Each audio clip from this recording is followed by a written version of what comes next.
آرام آرام نشستی در دل من ای آشنا، آرام آرام گذشتی از کنارم نامهربان.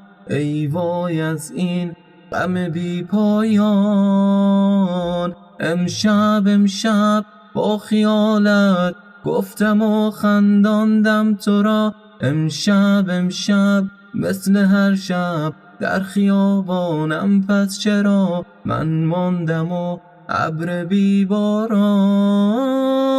اگر تو عاشقی دقایقی بیا بمان، اگر شکسته ای مرا هم از خودت بدان.